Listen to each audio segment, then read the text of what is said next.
القلعة البيضاء ونجمها الأول كريستيانو رونالدو الغائب الأبرز إذن عن موقعة البرنابيو، فقد اعتصمت مجموعة من الشمان المنحدرين من البيرو أمام مقر السفارة الإسبانية، والغاية إزالة اللعنة التي تطارد النجم البرتغالي الذي وقع بحسب رأيهم ضحية لساحر إسباني. لنتابع.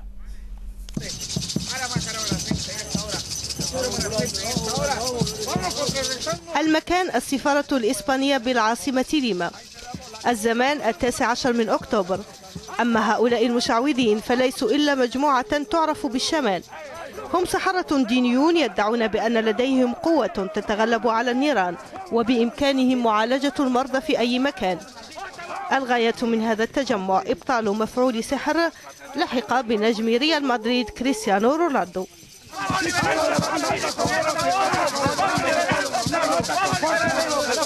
أما إذا أردنا الرجوع إلى أصل الحكاية حسب ما روتها الصحف البرتغالية، فإن ساحرا يدعى بيبي يدعي أن النجمة الأمريكية الذائعة الصيت باريس هيلتون لجأت إليه للانتقام من النجم البرتغالي الشهير. نحن نحاول حمايته من كل أشكال السحر. إن كريستيانو رونالدو قدوتنا في عالم كرة القدم، لذا سنعمل كل ما في وسعنا لإنقاذه. الساحر الإسباني وعد بإنهاء مشوار كريستيانو رونالدو خلال 4 أشهر، وقال إنه يمتلك خلطة سحرية لتنفيذ غايته.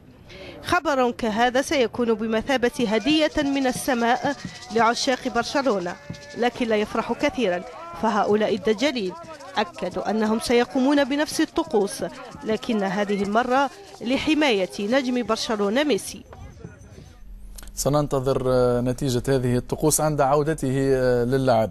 إلى المجموعة الثالثة للتشامبيونز ليج، حيث يستقبل زيورخ السويسري على ملعب ليدزينغرود ضيفه الفرنسي مارسيليو.